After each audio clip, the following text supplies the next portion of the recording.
Bueno, buenos días a todos. Siguiendo un poco con la línea de los últimos vídeos, voy a presentarles algunas características básicas de, pues una de las intervenciones que podemos llevar a cabo en un contexto oral, sobre todo en un contexto formal, como son el debate. ¿De acuerdo? Y para la que será de mucha utilidad algunos de los elementos de cohesión que vimos en vídeos precedentes, sobre todo los conectores de carácter argumentativo. ¿Qué es un debate?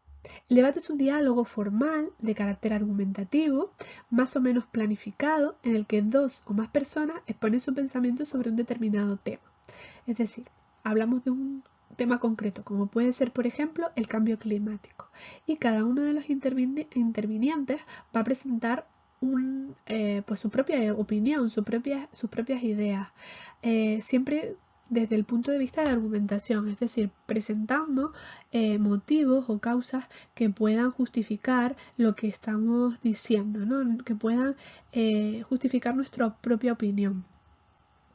Su finalidad es contrastar opiniones y tratar de convencer al otro de que nuestra opinión o de que nuestra forma de pensar es la adecuada o es la más apropiada. ¿Cuáles son sus características? Bien, suele versar sobre temas polémicos o que pueden ser difíciles para que exista una confrontación de opiniones. Si son temas en los que la mayoría opinamos igual, pues ahí no va a haber una confrontación, no podremos rebatir ni podremos plantear opiniones opuestas. En él normalmente participan varias personas que son reguladas por un moderador. Este moderador no emite su opinión, sino que se basa simplemente en abrir el acto, explicar de qué se trata, cuál es su objetivo y luego presentar a los participantes y organizar los turnos de palabra. Como ya sabemos, los turnos de palabra son cada una de las intervenciones, con un inicio y con un fin de las personas que hablan o que se expresan en una conversación o en un diálogo como este. Y también controla los tiempos para que todos intervengan un tiempo similar o más o menos similar. El moderador intenta mantener la coherencia e hilar, cuando se tratan, por ejemplo, diferentes temas de uno a otro, ¿no? Y trata de evitar que se utilice un lenguaje soez, que se recurran a los insultos o las descalificaciones dentro de cada intervención.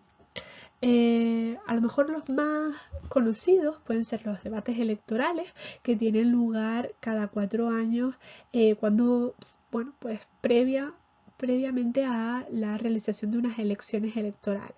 Pueden ser a nivel nacional, a nivel autonómico o a nivel local. En estos debates suele tratarse diferentes temas que afectan al público, por ejemplo, pues en qué se van a invertir los presupuestos, qué se va a hacer de cara a aumentar el trabajo, los asuntos de carácter social, cómo se van a tratar, la educación, la sanidad, etc. Entonces, el papel del moderador va a ser hilar de un tema al otro y tratar de dar la palabra a cada uno de pues los candidatos y que intervenga el mismo número de tiempo para exponer su opinión y pues sus ideas y lo que pretenden hacer si llegan a el puesto para el que van a ser seleccionados o escogidos. La estructura del debate es la siguiente. La introducción, el moderador presenta a los participantes y se expone de manera general el tema que se va a debatir. En segundo lugar, se expone cada participante por su postura ante el asunto. Lo común es que haya opiniones diversas, ¿no? Y que estén representadas, pues, tanto las personas que están a favor de unas ideas y en contra de otras. Discusión. Los interlocutores oponen, argumentan, se rebaten unos a otros, etc. Y luego se llega a una conclusión en la que cada participante resume de forma general pues lo que han tratado de plantear a lo largo del debate para que el público pueda hacerse una idea más o menos concreta de lo que ha querido decir, ¿no? Y luego por último el moderador despide resume las ideas expuestas y da por concluido el debate. Normalmente a posteriori, por ejemplo, en el caso de los debates electorales, suele la prensa discutir, bueno, quién cree que ha ganado el debate en función de los argumentos que se han planteado y, bueno, pues de el nivel de argumentación que ha habido entre los participantes. Aquí vemos un pequeño ejemplo que puede suceder en cualquier clase, ¿no? Aquí vemos el moderador, bueno, voy a señalárselo. Sería esta persona de aquí, ¿vale? Que presenta a los participantes, introduce el tema, interviene para evitar las disputas y evitar pues los insultos también y concede un uso equilibrado de la palabra. Aquí vemos pues dos grupos que se están enfrentando entre sí. Vemos que muestran respeto y tranquilidad, que piensan antes de hablar, que escuchan las intervenciones de los demás y que evitan repeticiones innecesarias, ¿vale? Para intentar que el debate sea lo más fluido y ameno posible.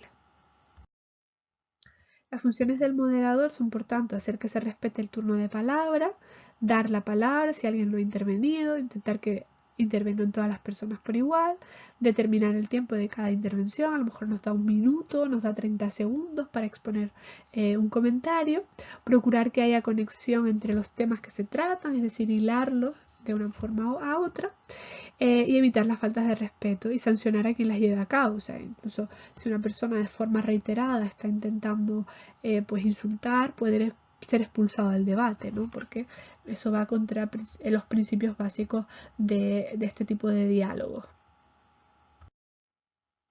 En los debates, pues lo que exponemos son, bueno, ideas y argumentos, ¿no? Para intentar convencer a alguien no debemos emplear la fuerza o hablar más alto. No, esto aparte no suele funcionar y además nos deja en evidencia ante los demás. Necesitamos argumentos convincentes. Cuando hablamos o escribimos comunicamos ideas, ¿no? Y la idea principal es aquella que contiene la información más importante. Un argumento es una prueba o razón que ayuda a que esa idea parezca verdadera o falsa. Nosotros tenemos una idea, pero necesitamos argumentarla, necesitamos justificarla, darle un peso, ¿no? Probar que esa idea es la acertada y no la que nuestro opositor, quien debate contrario a nosotros, no tiene la razón, ¿no? Que su idea no es la verdadera. Aquí encontramos dos ejemplos de debate, ¿vale? Que podríamos, bueno, intentar visualizar. Hola, muy buenas tardes a todos los que nos acompañan esta tarde. Vamos a hablar de un tema muy controversial como lo es la pena de muerte en México. Si bien sabemos, esta ley se implementa en casi 58 países, incluyendo Estados Unidos. Por un lado nos acompaña la postura a favor mi compañera Daniela y mi compañero Jesús, y por otro lado nos acompaña nuestra compañera Eusebia y Manuel.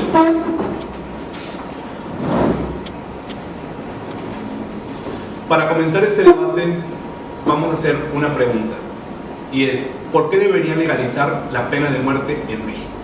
Y le voy a dar la palabra a mi compañero Manuel, que es el que va a empezar, y después nuestros compañeros van a levantar la mano cada que necesiten hacer una aportación acerca del tema. Bueno, nosotros como la postura en contra creemos que un argumento muy firme para que se considere que esto no debería llegar a México es que va en contra de los derechos humanos, y pues eso es lo que creemos. Bueno, nosotros consideramos que como nuestra postura a favor es ya que actualmente en México el índice de delito ha incrementado gravemente, por lo cual debe haber ciertas restricciones para poder mantener paz en la sociedad, ya que si no existe esto, entonces ¿de qué forma puede haber cierta paz? Eso no es verdad. En estadísticas no, en Estados Unidos se han dado cuenta de que no ha bajado el crimen por legalizar la pena de muerte, por el contrario, se ha seguido estable. Así que no puedes decir que podría bajar la delincuencia con legalizar la pena de muerte. En él podemos observar, bueno, cómo el moderador introduce a los participantes, el tema que se va a tratar y demás, y sus posturas de manera general. El debate en los medios de comunicación. Bueno, en la actualidad, en muchas cadenas televisivas, incluso en la radio, escuchamos continuamente debates o intervenciones sobre un tema específico. Cuando los debates tienen un carácter más desenfadado, suelen recibir el nombre de coloquios, ¿de acuerdo? Cuando no es tan formal, a lo mejor como los que hemos venido nombrando, como los que hemos puesto de ejemplo. Y si se realizan de forma periódica y con los mismos participantes o participantes habituales, hablamos de tertulias. Suele suceder pues en las cadenas, en cadenas nacionales, suele, por ejemplo, La Sexta, Telecinco suelen tener programas de este tipo, ¿no? De este tipo de tertulias que suelen participar las mismas personas normalmente y sobre distintos temas. Las tertulias tienen una gran repercusión social y un enorme protagonismo en las programaciones actuales. Se discuten en ellas asuntos, pues, bueno, de política social, económicos, etc. Y en Internet existen también debates en los foros de opinión. ¿Vale? Tanto puede ser, por ejemplo, en las noticias, cuando vemos una noticia en un periódico, normalmente se sitúan comentarios al final de estas noticias, pero también, por ejemplo, en los vídeos de YouTube, cuando vemos un vídeo, normalmente se han generado una serie de comentarios a partir de ese vídeo, pero luego hay foros más encaminados, pues a temas más específicos, ¿verdad? Y en ellos, pues los usuarios comparten información, debaten sobre temas, etcétera. Algunas actividades que les propongo al respecto del debate. Una actividad que me parece de ampliación y me parece muy interesante es buscar un foro de algo que te interese, que puede ser los viajes, de belleza, tecnología, salud, lo que sea, y acceder a una discusión. Copiarla en tu cuaderno y analiza sus características. Vemos por a lo mejor la primera intervención, que a lo mejor la que abre el hilo conductor, y luego los planteamientos del resto de participantes. Ver un poco de forma general, de manera escueta, cómo se argumenta y cómo se plantean las opiniones unos u otros. O también, imagina que un usuario de un foro de opinión quiere viajar por España. Escribe una entrada sobre un lugar que debería visitar. Es decir, explícales tú por qué debería visitar a lo mejor Granada, por qué debería visitar Sevilla, etc. Argumenta tu recomendación, procura seguir las características propias de este género, es decir, intentar utilizar conectores argumentativos y comparte el texto con el resto de tu clase o con tus compañeros, o con tus amigos, con tus padres, con quien quieras, ¿de acuerdo? Para que ellos puedan pues verlo y ver si les puedes convencer o no. Y por último, presentamos el taller de comunicación, debatir con respeto. Esta sería una idea para realizar en el aula de secundaria en pequeños grupos, ¿no? Sabemos que los debates, facilitan el intercambio de ideas, nos dan distintas perspectivas, nos enriquecen, porque a veces es conveniente escuchar las opiniones de los demás y poder dejarnos convencer o no, o bien intentar convencer al otro de que están equivocados. A veces es posible que ni siquiera lleguemos a un punto de conexión o de puesta en común, pero todo debate es enriquecedor y nos da otras perspectivas y nos ayuda a observar pues, que hay personas con distintas formas de pensar distintas a las nuestras, ¿no? Seguramente habrás visto varios en televisión, pero muchos de ellos no son un buen ejemplo porque se recurre al insulto o a la descalificación y se habla de manera desordenada, se grita, etc. Puedes, si quieres, buscar también en YouTube algún caso, siempre con ayuda de tus padres, algún caso de alguna tertulia, de algún debate televisivo y podrás ver cómo sucede. Hay que elegir un tema, ¿vale? La propuesta es elegir el tema. Por ejemplo, nosotros hemos planteado las actividades escolares o el uso de las nuevas tecnologías y prepararlo. Cada uno debe conocer su papel. Repartimos las siguientes fichas. Pues la de moderador, ponente a favor, ponente en contra. Habrá diferentes. Habrá puestos periodistas a favor, periodistas en contra y público, ¿vale? Que también podrá hacer algunas intervenciones, algunas preguntas. Crearemos 2 grupos. La idea era crear 2 grupos con la clase. Se pueden formar también 3 o 4, reduciendo un poco el número de intervinientes por grupo. Y se repartirán los temas, ¿vale? Para que no todos los grupos trabajen el mismo tema, pues cada uno tendrá el suyo y lo podrá exponer al resto de la clase. Una vez hecho este reparto, pues toca organizar los tiempos, ¿vale? Lo normal es la introducción, por ejemplo, que el presentador intervenga 1 minuto presentando el tema y a los intervinientes, luego se exponga, presenten a favor, presentar en contra 2 minutos cada persona, luego haya una discusión entre las réplicas de cada uno y luego las preguntas de los periodistas y las respuestas. Y al final hay un cierre a favor y un cierre en contra. ¿Vale? Más la despedida del moderador. Vale. Algunos trucos para preparar un buen debate. Pues bueno, primero hay que conocer el tema e informarnos adecuadamente sobre él para poder argumentar de manera razonada, no hablar de algo de lo que no tenemos ni idea, eso nunca es buena idea. Por eso es importante documentarnos y ensayar. Buscaremos información sobre el tema y la leeremos concienzudamente. Una vez hecho, prepararemos un dossier con las informaciones, un pequeño guión, por ejemplo, ¿vale? Que nos valdrá para poder recurrir a él si olvidamos algún punto o si queremos saber de qué debemos tratar en cada caso. Prepararnos para saber escuchar. Hay que escuchar a los otros, su punto de vista, para poder después rebatir y saber en qué se basan sus argumentos para poder contraargumentarlos. Argumentar, eso es muy importante. Es decir, necesitamos apoyarnos en datos y opiniones sólidas, ¿de acuerdo? Incluso en nuestra propia experiencia a veces también, si es un tema pues del que conocemos de manera empírica por lo que hemos vivido en nuestra vida. Contraargumentar, responder a lo que te pregunten, no irse por las ramas, usar expresiones como entiendo vuestro punto de vista, pero tienes razón en ese aspecto, aunque, esperar tu turno y no interrumpir, sintetizar los hechos que has planteado, etc.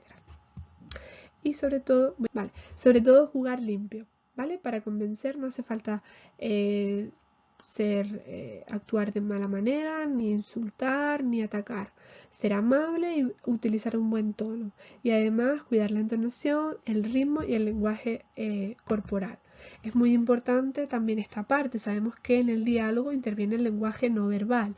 Entonces tenemos que intentar gesticular lo menos posible, que nuestra apariencia sea tranquila, nuestro cuerpo represente esa tranquilidad y no exaltarnos más de la cuenta, ni tampoco elevar el tono más de lo necesario. Bueno, espero que puedas practicarlo con tus compañeros y ya me contarán cómo les ha ido. Un saludo.